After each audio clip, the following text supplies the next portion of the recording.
There is a moment, a single unremarkable moment that changes everything. No, a grand announcement. No, a flash of lightning or a chorus of voices from the sky. Just a sound, a small trembling sound coming from somewhere deep in the dark between the trees, and the man almost walked past it, almost. But here is the thing about life-changing moments. They don't announce themselves. They whisper, and only the ones who are paying attention hear them. This is the story of a man who heard that whisper, and what it cost him, and what it gave him, and what he learned about loyalty, strength, and freedom from a creature that could never be tamed. His name was Ethan. He was 43 years old, broad-shouldered, and quiet in the way that men become quiet after the world has asked too much of them and given too little back. He had spent 20 years building a life that looked perfectly fine from the outside, a house, a career, a routine that ticked like clockwork, but felt hollow from the inside. He wasn't broken. No, exactly. He was just empty. The kind of empty that a man fills with long walks in the forest, far from the noise of cities, far from the performance of being someone everyone expects you to be. That particular morning in November, the forest outside his small cabin in the northern mountains was buried under a silence so heavy it had weight, the kind of silence that only deep winter can create. Snow fell like punctuation marks at the end of long, unfinished sentences. The pine trees stood like sentinels, indifferent and ancient. Ethan walked with no destination in mind, just moving, the way men do when they are trying to outpace something inside themselves. He had gone about 2 miles from his cabin when he heard it, a sound so faint that most people, lost in their phones, their music, their noise, would never have caught it. A whimper, thin, fragile. Barely there, he stopped walking. He held his breath. He listened with his whole body, the way animals listen.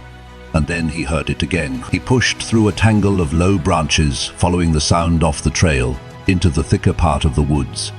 The snow here was undisturbed, pristine, except for a small dark shape, half buried at the base of an old split pine tree, a wolf cub, no more than 4 or 5 weeks old. Its fur was silver gray and matted with cold. One of its back legs was twisted at an angle that should not have been possible. Its yellow eyes, already fierce, already ancient, stared up at him without blinking. It did not yelp, it did not cower, it simply stared. And in that stare, Ethan saw something that he couldn't name yet, but would spend years trying to understand. He looked around. He searched the tree line, the shadows, the deep spaces between the pines, no tracks, no sounds of a pack. The cub had been alone long enough for its tiny paw prints to fill with snow. He knelt down beside it. The cub bared its teeth the size of apple seeds, and growled, a sound ridiculously small, a sound that nonetheless carried something unmistakable within it, dignity. Even now, even broken and alone and freezing, it held its ground. Ethan sat in the snow for a long moment, looking at this small, fierce thing, and felt something shift quietly inside his chest. He took off his coat. He wrapped the cub carefully, firmly, not smothering it, just holding it, and he carried it home. The first weeks were a battle. The cub refused to eat. It scratched, it bit, it threw itself against the walls of the cardboard box Ethan had lined with old flannel shirts.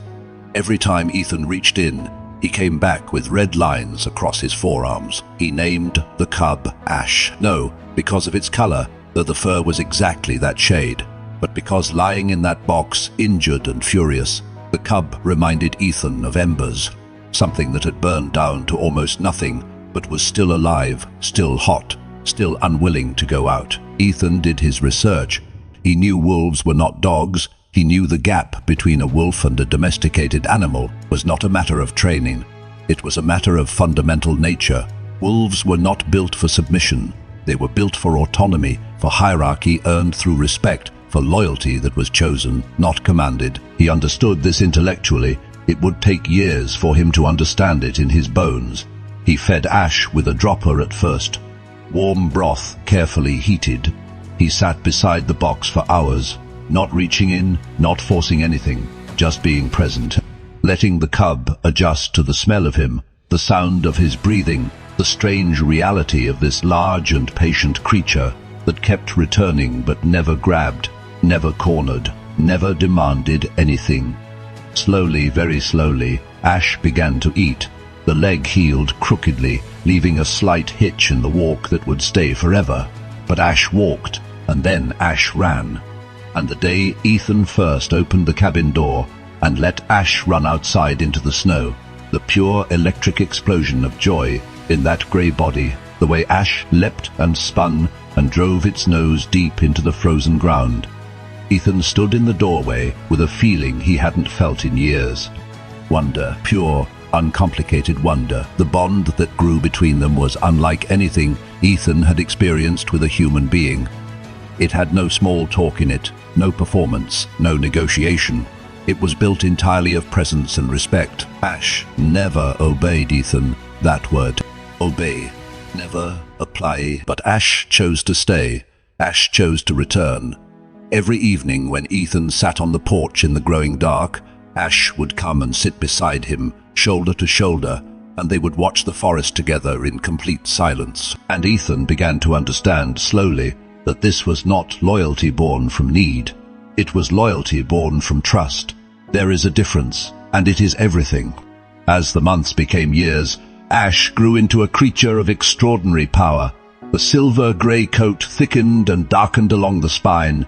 The yellow eyes sharpened. The build became lean and enormous, not the friendly bulk of a large dog, but the coiled, deliberate architecture of a predator at the top of its world. And yet, on winter evenings, Ash still came to the porch, still sat shoulder to shoulder, still watched the forest with Ethan, breath rising in soft clouds against the cold air. Sometimes Ethan would wake in the night to find Ash sitting at the foot of the bed, absolutely still, watching the door.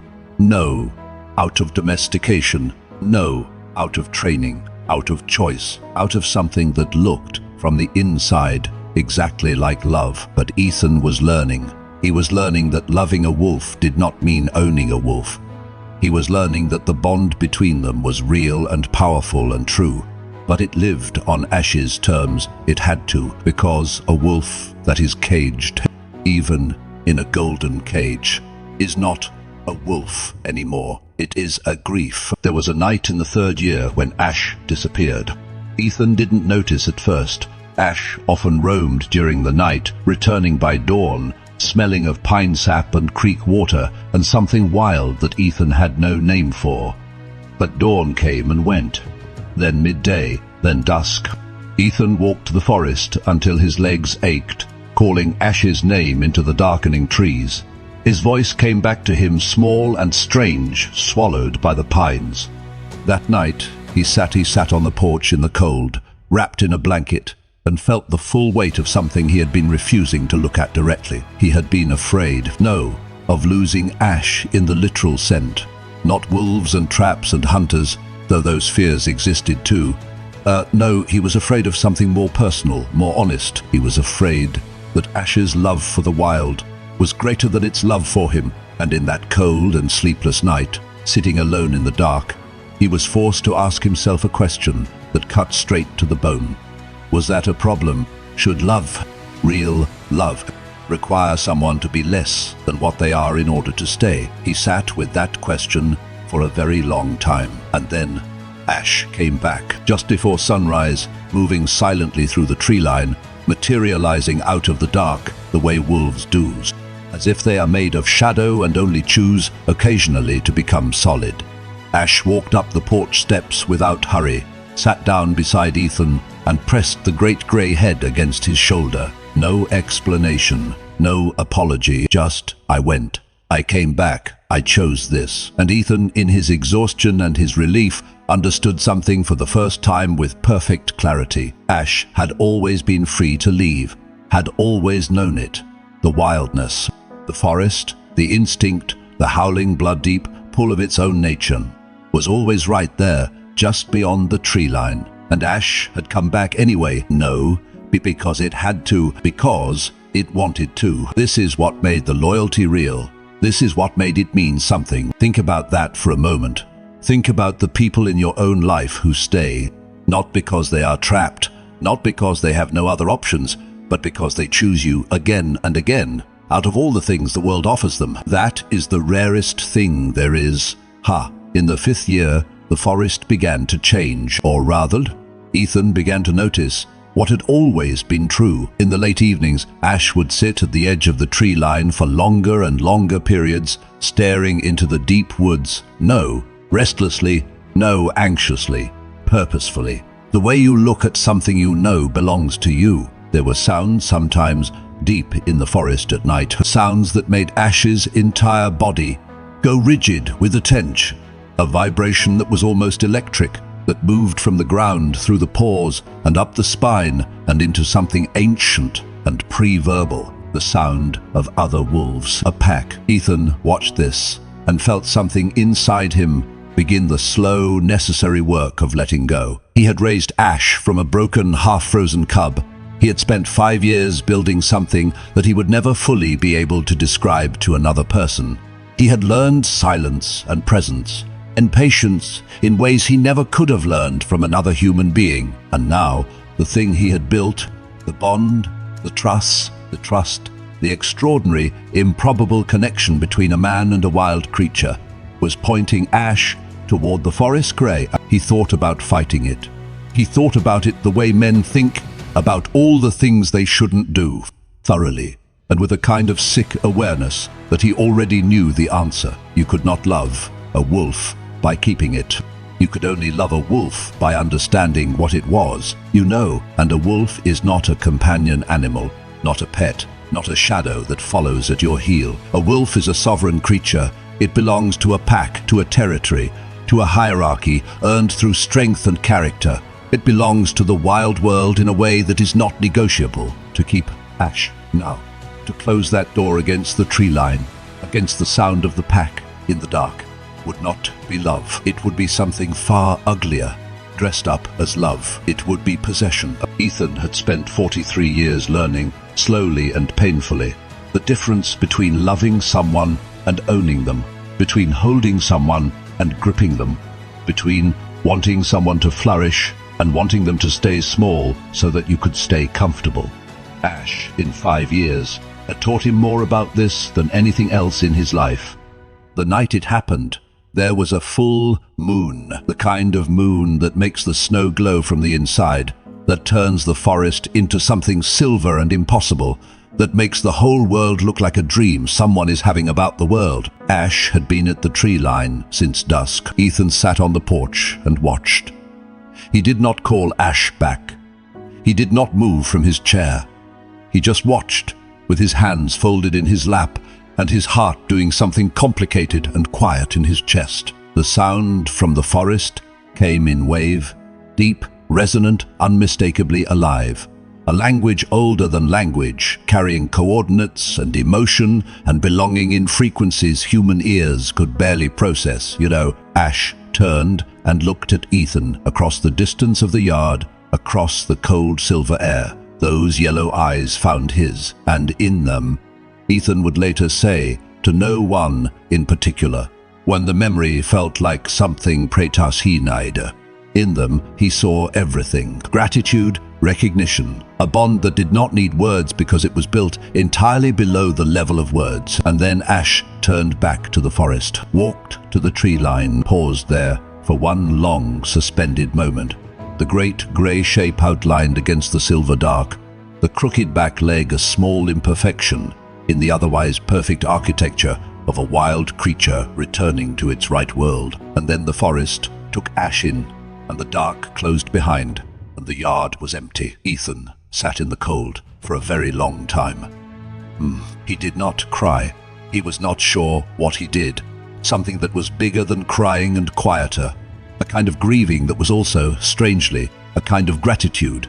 The way you feel when something beautiful ends the way it was supposed to end. He looked up at the moon. He thought about what it means to love something enough to let it be. He thought about all the times in his life he had gripped things that needed to move.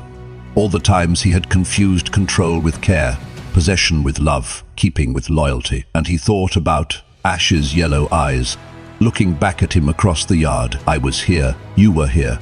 This was real, and now I go where I belong. Here is what the wolf taught him. Loyalty is not a leash. The most loyal creature Ethan had ever known was also the wildest, the most free, the most fully itself. Ash's loyalty was not the loyalty of a thing that had no choice. It was the loyalty of a creature that had every choice. The forest, the pack, the wild, and still came back, still sat shoulder to shoulder in the cold, still pressed its great head against his arm in the dark. That is the only loyalty worth anything, the loyalty of people who could leave and stay, the loyalty of people who see all your edges and your silences and the ways you are difficult to know, and choose you anyway. No, because they need you, because they want you. Respect cannot be force. Ethan never commanded Ash. He never trained Ash the way you train a dog, with rewards and corrections and the slow erosion of the animal's own will until it becomes a mirror of what you need it to be. He offered presence. He offered patience. He offered the kind of respect that says, I see what you are. I do not ask you to be less than that to make me comfortable. And that respect came back to him tenfold. There are people in your life right now, people you work with, people you love, people you are trying to lead, who are waiting for that same thing, no to be managed, no to be shaped into the version of themselves that is convenient for you, but to be seen fully and respected for what they actually are. Strength does not announce itself. Ash never performed strength, never barked or postured or made itself seem larger than it was. It simply was what it was. Totally, quietly, without apology. The strength was in the stillness, in the calm, in the absolute sureness of knowing what it was and belonging completely to that knowledge. The loudest person in the room is never the most powerful. The one who doesn't need to perform it, who carries it like something naturally natural. That is where the real power lies. Freedom is not a bazin I kaisele. When Ash returned to the forest, Ethan's first instinct was to name it loss. But over the months that followed, he began to understand it differently. Ash had not abandoned him. Ash had completed the arc. The cub in the snow, the years of trust, the evenings on the porch, the final yellow gaze across the moonlit yard. It was all one thing. A whole thing. A whole thing. No, broken. To let something be free is not to lose it. It is to honor what it was always meant to become. And sometimes the most loving thing you can do for a person, for a dream, for a version of Ashun Artisefes, is to release your grip, to stop insisting that it stay the shape you need it to be, to open your hand and trust that what is truly yours can be tendefe. Ethan still lives in that cabin in the northern mountains. He still walks the forest every morning. He still sits on the porch in the evenings, watching the tree line as the light fades and the dark comes in. He has not seen Ash again. No, in the way that means seeing, not face to face, not yellow eyes across a yard. But sometimes, on nights when the moon is full and the snow is blue and the forest is alive with its own ancient language, he hears it. A howl, long, clear, and unmistakable, carrying something that a man who spent 5 years learning to listen would recognize in an instant. He does not call back. He doesn't need to. He just sits quietly in the dark. Said he smiled, because here is what he knows now, in the place inside himself where the real knowing lives. A wolf does not give its loyalty to just anyone. It watches, it waits, it tests with the silent patience of a creature that has survived everything the world has thrown at it for 100,000 years. And when it finally decides, when it makes that sovereign choice to sit beside you, to stay, to press its shoulder against yours in the cold, you have been given something that cannot be bought or commanded or manufactured. You have been trusted by something wild, and that means you have earned it. There is something in each of us that is wild too, something that bristles at cages no matter how comfortable, that strains toward the open space, that needs to move according to its own nature, or it goes quiet and grey and half alive. The world will spend a great deal of energy trying to tame that thing in you. Don't let it. Your wildness, your instinct, your loyalty, your fierceness, your refusal to become smaller than you are. That is not a problem to be solved. That is the most powerful thing about you. Honor it, protect it, move through the world with the calm, unshakable sureness of a wolf in its own forest. And remember, the ones worth keeping are never the ones you had to cage. They are the ones who were always free and chose to stay anyway.